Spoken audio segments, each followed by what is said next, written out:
보실 말씀은 신약 마태복음 17장 24절에서 27절입니다. 마태복음 17장 24절에서 27절입니다. 작은 성경으로 신약 29페이지 어간입니다. 마태복음 17장 24절에서 27절 우리 4절 말씀이기 때문에 다 같이 합독으로 함께 말씀 읽으시겠습니다. 다 찾으셨으면 함께 읽겠습니다. 가버나움에 이르니 반세기를 받는 자들이 베드로에게 나와 이르되 너희 선생은 반세기를 내지 아니하느냐? 이르네 내신다 하고 집에 들어가니 예수께서 먼저 이르시되 시몬아 내 생각은 어떠하냐? 세상 임금들이 누구에게 간세와 국세를 받느냐? 자기 아들에게냐 타인에게냐? 베드로가 이르되 타인에게니이다. 예수께서 이르시되 그렇다면 아들들은 세를 면하리라. 그러나 우리가 그들이 실족하지 않게 하기 위하여 내가 바다에 가서 낚시를 던져 먼저 오르는 고기를 가져 입을 열면 돈 한 3개를 얻을 것이니 가져다가 나와 너를 위하여 주라 하시니라. 아멘. 우리 읽으신 말씀 중심으로 해서 더 깊은 사랑을 위하여라는 말씀의 제목으로 말씀을 통해 큰 은혜 받기를 원합니다.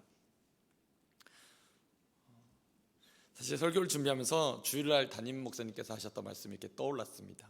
뭐냐면요, 담임 목사님 그런 말씀 하셨었던 것 같아요. 구절 자체가 어려운 건 아닌데, 구절 자체가 이렇게 읽어서 이해가 안 되는 게 아닌데 앞뒤 문맥으로 읽을 때 좀 이해가 안 되는 본문 이렇게 얘기하셨는데, 도대체 이야기가 앞뒤에 있는 사건이랑 어떻게 연관이 되고 이게 무슨 내용이 되는가라는 그게 이제 설교자로서 참 많이 고심이 된다 하셨는데, 저는 그 정도의 내공은 아닌데 오늘 말씀 본문 보다 보니까 좀 그런 질문이 참 많이 들었습니다. 제 이해의 한계, 또 제 성경을 보는 아직까지 어린 그 눈에 참 어떤 의미일까, 어떤 의미로 주신 걸까라는 참 고민을 많이 해보게 되면서 먼저는 이 설교 본문의 말씀의 좀 결론과 같은 답을 먼저 말씀드리고자 합니다. 고린도전서 10장 31절에서 33절의 말씀입니다. 이렇게 되어 있습니다. 그런즉 너희는 먹든지 마시든지 무엇을 하든지 다 하나님의 영광을 위하여 하라. 유대인에게나 헬라에게나 하나님의 교회나 거치는 자가 되지 말고 나와 같이 모든 일에 모든 사람을 기쁘게 하여 자신의 유익을 구하지 아니하고 많은 사람의 유익을 구하여 그들로 구원을 받게 하라라고 말씀합니다. 한번 질문 드려보고 싶은데요, 여러분 어떤 사람이 성령 충만한 사람입니까? 여러분 아마 성령 충만한 사람이라는 사람을 떠올리실 때 어떤 이미지, 어떤 모습이 떠오르십니까? 성령 충만한 사람의 모습, 여러 가지 은사를 가지고 또 기도도 참 뜨겁게 하고 기도하는 중간에 방언으로 기도하든지, 혹시 그런 모습을 떠오르십니까? 물론 그런 모습도 성령의 충만한 모습들이라고 말할 수 있을 것입니다. 근데 오늘 말씀을 곰곰이 묵상하면서 그런 생각이 듭니다. 진짜 성령에 충만한 사람의 모습이 어떤가? 바로 올해 주제처럼 기쁨이 넘치는 사람. 어떤 기쁨일까? 자신의 유익을 구하지 아니하고 많은 사람의 유익을 구하는 사람의 모습, 공동체의 기쁨을 구할 수 있는 사람의 모습인 것 같습니다. 오늘 우리가 읽은 말씀의 내용은 4절밖에 되지 않습니다. 근데 그 내용을 혹시 알고 계신다면 같이 한번 이 시간 그 내용을 한번 요약해 봤으면 좋겠습니다. 여러분, 우리가 읽은 내용의 말씀이 어떤 내용이었습니까? 예수님과 제자들이 지금 가버나움에 이르게 되었습니다. 이르게 되자 반세계를 받는 자들이 베드로에게 와서 질문합니다. 너희 선생님은 반세계를 내지 아니하시냐라고 묻습니다. 그러자 베드로가 대답했습니다. 그리고 예수님이 이 대답을, 그 상황을 들으셔서 아시는지 베드로에게 또 질문하십니다. 그러면서 중요한 자신의 정체에 대한 말씀을 하시는 내용입니다. 그리고 그 정체를 가지신 예수님이 어떠한 마음을 가지고 계셨는지에 대해서 알려주고 있습니다. 그리고 그 일에 대한 응답으로, 놀라운 기적으로 이 사건은 마무리되어져 있습니다. 근데 참 궁금한 건 왜 이 사건이 여기 실려 있을까라는 질문이었습니다. 그럼 앞뒤의 내용을 한번 보십시오. 예수님이 이제 죽임 당하실 것이다, 그리고 이제 살아나실 거다라는 예고를 했고요. 그러고 나서 오늘의 사건이 있고, 18장을 보면 누구든지 실족하게 하지 아니하면이라는 내용들로 연결되어 있습니다. 무슨 내용일까 생각해 봤습니다. 그리고 이 이야기는, 오늘 우리가 읽은 4절의 이야기는 마태복음에만 실려 있는 이야기입니다. 다른 복음서에는 없는 이야기입니다. 왜 마태는 이 이야기를 우리에게 들려주고자 했을까 했을 때 자료들을 찾아봤을 때 이렇게 얘기합니다. 아마도 아마도 마태복음이 쓰였을 그 당시, 그러니까 이미 2000년 여년 전에 마태복음이 처음 쓰여지고 그것을 받아서 읽었을 그 당시 공동체의 상황이란 게 있을 거다. 어떤 거냐? 아마도 이런 내용들일 건데 마태복음의 독자들은 주로 유대인들이었을 것이다. 그리고 그들은 유대인이면서 동시에 그리스도인이 된 독자들일 것입니다. 이들의 특징이 있다면 바로 구약을 잘 안다라는 겁니다. 구약에 있는 내용들을 잘 알고 있기에 마태복음에 보면 참 많이 구약을 인용하는 것을 볼 수 있습니다. 여러분, 알기 때문에 인용하는 거겠죠. 모르는데, 얘기해줘도 모르는데 인용할 리가 있겠습니까? 이들은 구약에 대해 잘 아는 이들이었습니다. 뿐만 아니라 한 가지, 돈의 단위에 대해서 다른 복음서에 비하면 조금 더 정확하게 언급하는 것을 볼 수 있습니다. 그래서 아마도 이 저자는 돈과 관련된 직업을 가진 사람이다라고 생각합니다. 그래서 우리는 세리마태가 맞다라고 생각합니다. 근데 이들이 이 복음서를 받아들였을 당시에 이들이었다면 어떤 상황이냐면, 이들에게 있어서는 지금 성전이 이제 무너지게 된 시기, 눈에 보였던 돌로 지어졌던 그 성전이 무너지게 되는 그 시기를 지나고 있습니다. 그러면서 이 성전세라는 것을 내는 것이 맞냐 틀렸냐, 이게 내는 게 맞냐라는 큰 질문을 가지고 있었을 겁니다. 왜냐하면 이제 로마에서 성전세를 거두는 데 있어서는 그것이 더 이상 전통적으로 이들이 알고 있는 그 성전을 위한 헌금이 아니었습니다. 무엇이었냐면 이방 신전을 세우는데 사용되는 것이었거든요. 자, 그런 상황 가운데는 이들이 다시 마태복음서를 읽었을 때 오늘의 이 문맥을 읽었다면 간혹 자칫 예수님에 대해, 제자들의 입장에 대해 오해할 수 있었다라는 겁니다. 그렇지 않을까요? 예수님 내라고 하셨네? 그렇게 단지 표면적으로만 이해하게 된다는 겁니다. 근데 예수님은 사실 이 이야기 가운데 더 중요한 이야기를 하고 싶어 하셨던 겁니다. 바로 예수님이 누구신가, 예수님이 어떤 일을 위해 이 땅에 오셨는가, 그리고 그 예수님이 어떤 마음을 가지고 계시는가를 알려주고 싶어 하셨습니다. 자, 말씀을 다시 한번 자세히 보기를 원합니다. 예수님께서는 지금 여러 지방의 전도 여행을 마치시고 원래 본 동네신 가버나움으로 돌아오셨습니다. 그리고 예수님이 돌아온 것을 보자마자 성전세를 징수하는 이 증손이 베드로에게 찾아서 말합니다. 야, 너희 선생은 반세계를 내지 아니하시냐? 그럼 성전세는 이 당시에 1년에 한 번 내는 거였습니다. 1년에 한 번 성전을 유지하고 보수할 목적으로 성인 한 명, 남자 성인 한 명이 반세계를 내는 거였습니다. 그리고 반세계라고 하면 노동자가 한 이틀 정도 일하면 벌 수 있는 돈이었다고 합니다. 그럼 오늘날로 우리가 생각하면 대략 한 20-30만 원 정도 이렇게 생각해 볼 수 있을 겁니다. 근데 베드로와 예수님이 아직 이 돈을 내지 않았던 겁니다. 자, 너희 선생은 왜 성전세를 내지 않냐라는 이 질문은 단순한 질문이 아니라 그 질문의 뉘앙스는 독촉과 함께 조금 비꼬는 말이 담겨져 있는 겁니다. 야, 왜 안 내냐? 당시 종교 지도자들이 생각했던 것처럼 예수라는 저 너희의 선생은 왜 지켜야 할 유대교 전통을 지키지 않고 깨트리려고만 하는 위험한 인물이냐라는 겁니다. 어떻게 너희가 말하는 것처럼 그런 너희 선생님이라면 하나님의 백성 유대인이라면 당연히 지켜야 될 그 기본조차 안 되어 있냐라는 질타가 섞인 질문이었습니다. 그럼 베드로에게 그 얘기가 들렸어요. 왜 너희 선생 예수는 성전세 안 내냐? 네가 뭔데? 라고 따지는 겁니다. 자, 그런 선생님을 따라고 다니고 있는 베드로의 마음에서 여러분 그 얘기를 한번 들었다고 생각해 봅시다. 베드로가 그 얘기를 들었습니다. 예수님 따라다니면서 그렇게 제자로 열심히 살고 있는 그 베드로에게는 지금 수중에 돈 반세겔이 없는 겁니다. 당연히 내야 되는 그 헌금조차 없는 베드로의 상황. 여러분, 베드로 하면 어떻습니까? 한 성격하지 않습니까? 울컥했을 것 같습니다. 베드로는 아마 이 얘기를 들으면서 좀 마음이 상했었던 것 같습니다. 왜냐하면 베드로는 이전에 고기를 잡으면서 돈을 벌어본 적이 있거든요. 베드로는 직업이 어부였습니다. 돈을 벌어본 적이 있습니다. 그렇기 때문에 돈 벌어서 썼던 적이 있거든요. 그러니까 이 돈이 사실은 있었을 베드로였습니다. 근데 이제는 예수님을 따라다니면서 그 돈마저 없습니다. 그러면서 독촉받는 베드로의 마음에 아마 어떻게 대답했을까요? 야, 누가 안 낸다 그러냐? 내실 거다. 낸다. 그렇게 알아라. 그리고 이러고 얘기하고 나서 베드로가 집에 갔습니다. 예수님 위해서, 그 나라와 복음을 위해서 내가 열심히 살겠노라고, 제자로 살겠노라고 예수님 따라다녔던 자신의 신세가 처량해지는 거예요. 왜요? 그것조차 없으니까요. 누구나 낼 수 있고 아무나 낼 수 있다고 생각한 그 작은 금액마저 없는 내 처지. 왜요? 예수님 따라갔는데, 예수님 따라다녔는데 나는 왜 이것조차 왜 나는 이것밖에 안 되지?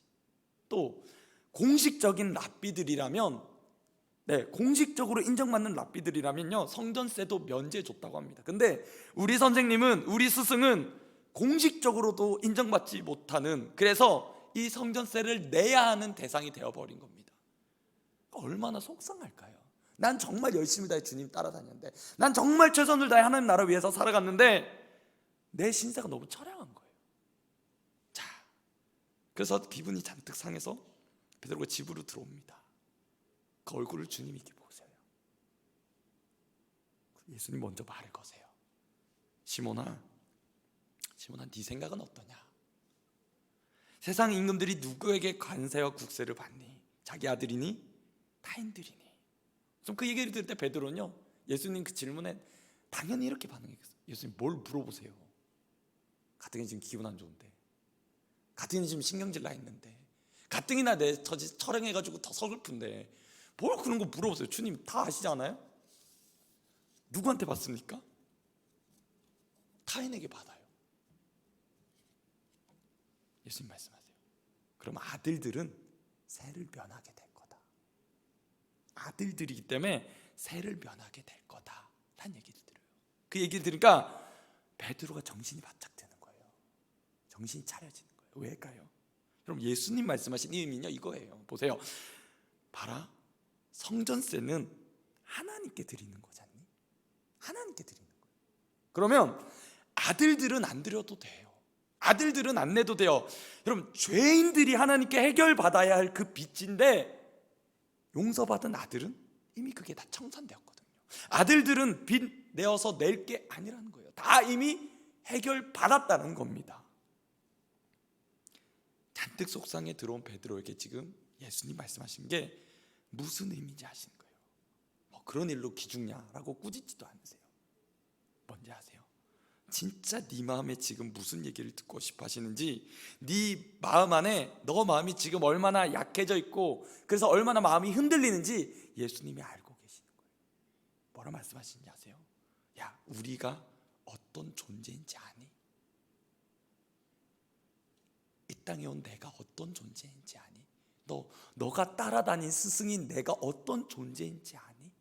나는 하나님의 아들이야. 나는 그 나라의 아들이야. 나는 전지전능하신 하나님의 아들로 이 땅에 왔어. 나는 그 얘기를 하시는 겁니다. 그럼 베드로가 따라다녔어요. 근데 어느 순간에 한방 먹은 거예요. 마음이 너무 처량해졌어요. 스스로 한탄하고 처량하다고 신세지면서 우리가 새벽에 들은 말씀처럼 교회에도 큰 기근이 임하게 된 겁니다. 우리 그런 질문 들지 않을까요? 예수 잘 믿었는데 왜 그럴까? 예수 열심히 믿었는데 왜 병이 들고, 왜 예수 잘 믿었는데 내가 이해할 수 없는 이 문제들이 일어났을까? 라고 질문할 줄 모릅니다. 그 질문을 통해 우리가 확인해 보는 것이 무엇이겠습니까? 바로 이것입니다. 내가 믿는 예수님이 누구신가라는 겁니다. 여러분이 믿으시는 예수님이 누구십니까? 여러분, 그 문제 앞에서, 그 어려움 앞에서, 그 고난의 문제 앞에서 저와 여러분이 내리는 답이 무엇입니까? 내가 믿는 예수님이 누구시냐라는 겁니다. 예수님 그 얘기를 하시는 거예요. 시몬아, 너가 지금 따라다니는 내가 누군지 아니? 너 그렇게 고백했잖아. 너 그렇게 봤잖아. 너 여전히 흔들리니? 너 여전히 요동치니? 여전히 내가 누구인지 확신할 수 없니? 다시 확신해라.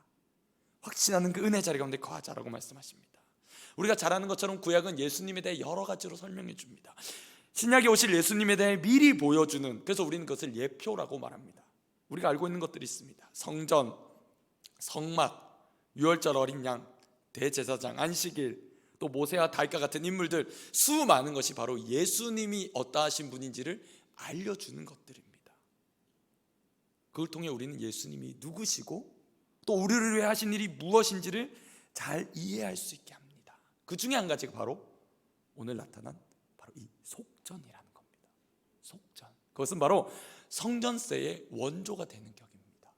속전에 대해서 출애굽기 30장 11절부터 이렇게 쭉 설명해 주고 있습니다. 하나님이 이스라엘을 애굽에서 구원하신 뒤에 성막을 세우게 되면서 명령하십니다. 누구에게? 이스라엘 백성에게. 이스라엘 백성에게 하나님의 백성이기 때문에 이들에게 인구 조사를 하시면서 반드시 속전을 내라고 명령하셨습니다. 3절 13절입니다. 30장 13절. 무릇 개수 중에 드는 자마다 성소의 세겔로 반세겔을 낼지니라고 말합니다. 15절에 너희의 생명을 대속하기 위하여 여호와께 드릴 때에 부자라고 반세겔에서 더 내지 말고 가난하다고 해서 덜 내지 말아라고 말씀하세요. 여러분, 이 속전은 생명을 대속하기 위해서 하나님께 드리는 겁니다. 다시 한번 말씀드릴게요. 이 속전의 의미는 무엇이냐면 생명을 대속하기 위해서 하나님께 드리는 겁니다. 그리고 누구나 똑같이 반세겔을 내는 거예요. 누구나 똑같이. 돈이 많다고 해서 더 내는 것도 아니고 없다고 해서 덜 내는 것도 아니라는 거예요. 자, 이 반세겔을 하나님께 드리지만 하나님은 16절에 그 용도에 대해서 지정해 주셨습니다. 너는 이스라엘 자손에게 속전을 취하여 회막 봉사에 쓰라. 이것이 여호와 앞에서 이스라엘 자손의 기념이 되어서 너희의 생명을 대속하리라.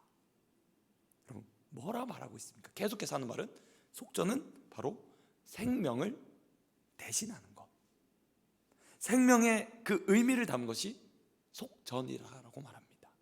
자, 처음에는 인구 조사 때 드렸던 이 속전이 이제 예수님 시대로 와서는 성전세로 바뀌게 됩니다. 자, 그렇다면 이 성전세의 원래 의미가 무엇이겠습니까? 원래 의미는 이스라엘을 구원해 주신, 우리를 구원해 주신 하나님께 드리는 것, 나를 구원해 주신 하나님께 드리는 겁니다. 바로 이겁니다. 죄 지은 백성이 속죄함 받고 구원함 받으려면 돈을 내는 겁니다. 근데 여러분 보십시오. 그 구원함을 받는데 내는 돈이 얼마라고 말씀하십니까? 네, 맞습니다. 우리 돈으로 그냥 오늘날로 생각했을 때 한 2, 30만 원 정도. 여러분 근데 한번 생각해 보십시오. 여러분 우리의 목숨값이 2, 30만 원. 여러분 한번 여쭤보겠습니다. 여러분의 목숨값이 정말 얼마 정도 되실 것 같습니까? 여러분의 목숨값 얼마 정도 되겠습니까? 그래도 생명인데 여러분 1억은 안 하겠습니까? 우리 생명이. 사실 근데 그렇게 내라고 하시는 게 더 자연스러워요. 야, 너희가 생명이 그래도 야 아무리 죄를 지었어도 너희가 생명인데 야, 한 1억은 돼야 되지 않겠냐? 그 정도 너희가 내야 되지 않겠냐? 지금 그렇게 요구하실 수 있습니다. 근데 보십시오. 구원에 대한다면 사실 속전은요 턱없이 작은 의미예요. 그렇지 않아요, 여러분? 내 생명이 구원함을 받는다라고 생각했을 때 이 내라 하시는 속전은 사실은 턱없이 작은 겁니다. 다시 말해, 이 내게 하신 돈은요 사실 우리가 구원받기 위한 돈의 개념이 아닙니다. 뭡니까? 그래서 말씀하지 않습니까? 너 돈 더 많다고 해서 더 내지 말고, 내가 돈 많이 낸다고 해서 구원받을 수 있는 것 아니다. 구원은 아무리 큰 돈으로도 안 된다. 그러니까 어쩌면 구원의 값이라고 볼 수 없을 아주 작은 정도로 정해주신 거예요. 왜요? 진짜 네가 그 의미를 안다면 이게 구원 요금이 아니다라는 거예요. 구원 요금이 아니다라는 거예요. 뭡니까? 은혜가 뭔지 아는 겁니다. 네가 진짜 구원받았다면, 너의 진짜 생명의 값을 안다면 내가 구원해 준 게 얼마나 크고 놀라운 것인지 너가 다시금 깨달아 알라라는 의미가 거기 담겨 있는 겁니다. 여러분 정말 많은 액수를 요구하셨다면 그거 낼 수 있으십니까? 정말 터무니없는 값을 내라고 하셨다면 여러분 그거 내실 수 있는 저와 여러분일까요? 아무도 없을 겁니다. 그래서 바울 사도는요 더 명확하게 이 말씀을 디모데전서 2장 6절에 이렇게 말씀했어요. 한번 읽어보겠습니다. 그가 모든 사람들을 위하여 자기를 대속물로 주셨으니 기약에 이르면 증거할 것이라. 근데 이 대속물을 예전의 개역 성경은 속전이라고 써놨어요. 그러니까 속전으로서 들이신 예수님, 바로 이겁니다. 예수님이 누구신가? 우리의 속전, 우리의 대속물이시다라는 겁니다. 인자에 온 것은 내가 대속물로 죽기 위해 오셨다는 겁니다. 왜요? 이 놀라운 구원을 저와 여러분에게 베풀어 주기 위해서였습니다. 성경이 말한 게 뭡니까? 그 반세겔, 그게 나다라는 거예요. 너가 지금 베드로, 너가 내야 될 그 반세겔, 사실은 그건 나를 향한 거야. 그게 나야. 너가 지금 성전세를 낼 필요가 없어. 왜요? 너는 이미 예수가 하나님의 아들이심을 믿고 있거든. 그리고 지금 속전 자체이신 나를 만나고 있거든요. 그리고 우리가 그 예수를 믿기에, 우리가 여러분 속전 낸 적이 있습니까? 저와 여러분이 구원받기 위해서 그 값을 치르신 적이 있으십니까? 아니요. 우리는 이렇게 고백합니다. 우리의 구원받음이 하나님의 은혜의 선물인 줄 믿습니다. 누가 내셨습니까? 누가 대신 치루어 주셨습니까? 예수님이 치러 주신 거예요. 그래서 우리는 구원이 하나님의 선물이라고 말합니다. 예수님이 날 대신 값 내주셨습니다. 우린 그걸 믿어요. 그걸 위해서 우리가 할 수 있는 게 없어요. 그 값을 갚기 위해서 우리가 아무것도, 사실은 너무나 열심히 하고 최선을 다해 섬기지만 그 하나님의 은혜에 비한다면 우리는 아무것도 아닌 존재일 것입니다. 여러분, 그렇기 때문에 우리가 자랑할 만한 게 있을까요? 그렇기 때문에 우리가 내세울 만한 게 있을까요? 그 뉘앙스로 말씀을 보십시오. 여러분, 하늘 아버지의 자녀가 이 세금, 이 납세에 의무는 없지만 예수님은요, 중요한 얘기를 하십니다. 그들이 실족하지 않게 하기 위해서라는 얘기예요. 그들이 실족하게 하지 않기 위해서 불필요한 오해를 피하고자 하셨습니다. 뭔지 아십니까? 자유의 원리입니다. 내가 자발적으로 희생을 감수하겠습니다. 내가 더 낮은 곳에서 자원하는 심령으로 섬기겠습니다. 더 많은 일을 세우기 위하여. 바로 이것이 놀랍게도 신약 전체에 흐르는, 그래서 바울 서신을 보면 바울이 동일하게 이 정신으로 가르치는 것을 볼 수 있습니다. 하나님 나라가 임하였고 성전보다 더 크신 이 예수님이 오셨습니다. 속전 자체가 되신 예수님이 이 땅에 오셨습니다. 그러기에 성전세 납부하는 행위, 이제는 엄밀하게 말하면 필요 없습니다. 왜요? 믿음으로 왕의 자녀가 되었습니다. 믿음으로 하나님의 자녀가 되었습니다. 이전까지 이들이 지켰던 옛 질서는 이제 예수님으로 인하여 다 완성이 되었습니다. 예수님의 십자가의 구원을 인하여 다 이루어지게 되었습니다. 그런데 그 일들 안에서도 그 예수님이 가지신 마음이 무엇이냐? 바로 이겁니다. 우리의 자유가 다른 이들에 거치는 것이 되지 않기 위하여서. 그 세겜의 문제가 본질적인 문제가 아니라 부수적인 문제이다. 예수님이 지금 십자가를 향해 가시기 때문입니다. 이 문제가 본질적인 것이 아니라 이제는 더 중요한 것이 있는데 무엇이냐? 이들을 세우기 위함입니다. 여러분 보십시오. 그 사실을 어떻게 할 수 있냐? 여러분, 베드로가 물고기를, 예수님 말씀 듣고 낚시하러 갑니다. 놀라운 건 여러분 뭔지 아십니까? 물고기 입속에 뭐가 있었습니까? 예수님 말씀하신 그 돈이 거기 있었습니다. 저는 이 본문 묵상하면서 상상해봤습니다. 이 돌이 어떻게 거기까지 갔을까? 그럼 한번 생각해 보십시오. 그냥 갑자기 물고기 입속에서 갑자기 돈이 짠하고 생겼을까요? 물론 하나님 그렇게 하실 수 있지만 어떻게 했을까요? 누군가 돈을 떨어뜨려서 돈이 떼굴떼굴 굴러갑니다. 그러다가 빠져요. 물고기가 그걸 물어요. 수많은 물고기가 있었을 텐데 어떻게 베드로가 낚은 그 물고기에 그게 딱 들어갔을까? 예수님이 하신 말씀이 뭘까요? 이 사건을 통해 얘기해 주시는 게 뭘까요? 예수님이 초자연적인 기사로, 그 기적으로 필요하시다면 하나님의 자녀로 이 땅을 살아가는 저와 여러분을 채우시고 먹이신다라는 겁니다. 근데 그 자녀로 살아가는 저와 여러분의 마음이 어떠한 마음으로 살아가야 되는가라는 거예요. 하나님의 자녀다움이 도대체 무엇이냐? 하나님의 구원받은 백성으로서 이 땅을 살아가는 저와 여러분이 어떤 정신으로 살아가야 되느냐? 27절 상반절 실족하지 않게 해야 한다는 겁니다. 여러분, 이겁니다. 다른 이들을, 믿음이 연약한 이들을 오해하지 않게 하기 위해서, 실족하지 않게 하기 위해서 그렇게 우리는 살아가야 될 책임이 있는 존재들입니다. 고린도전서 8장 13절에 이렇게 말합니다. 그러므로 만일 음식이 내 형제를 실족하게 한다면 나는 영원히 고기를 먹지 아니하며 내 형제를 실족하지 않게 하리라. 고린도전서 9장 12절, 다른 이들도 너희에게 이런 권리를 가졌거든 하물며 우리일까 보냐. 그러나 우리가 이 권리를 쓰지 아니하고 범사에 찾는 것은, 보십시오, 그리스도의 복음에 아무 장애가 없게 하려 함이로다. 바울이 신약에서 동일하게 가르친 정신, 서신서를 통해서 동일하게 가르치는 정신이 무엇입니까? 우리가 우리의 그 자유함으로 다른 이들을 실족하지 않게 하기 위한 것, 다른 이들을 세워가는 그것, 그것이 바로 예수님이 가신 마음이었다는 겁니다. 여러분, 디도서 3장 9절에도 말합니다. 어리석은 변론, 그 분쟁과 율법에 대한 다툼은 여러분 피하라고 말합니다. 왠지 아십니까? 그것은 공동체를 세우는 게 아닙니다. 공동체를 허물어뜨리는 겁니다. 본문을 준비하면서, 말씀을 준비하면서 떠올랐던 일전의 일이 있었습니다. 제가 선교단체에서 훈련받을 때 단체 단기 선교를 나갔을 때 탑 리더를 맡았습니다. 그리고 다른 리더십 형제 1명, 자매 1명을 두고 리더십 3명이 있었습니다. 네, 그 공동체로 특별히 이제 자기 위해서 다른 교회를 빌려서 허락받아서 자야 되기 때문에 원칙이 하나 있는데 뭐냐면 그 교회 기물을 함부로 쓰지 말자라는 거였어요. 함부로 그 기물을 쓰지 말자. 왜냐면 교회 거기 때문에 우리가 조심해야 하자. 근데 밤 12시 한 자매가 찾아온 거예요. 화가 나가지고 막 찾아왔어요. 왜 그랬어요? 그랬더니 그 리더십에 있는 자매님 한 명이 그런 거였어요.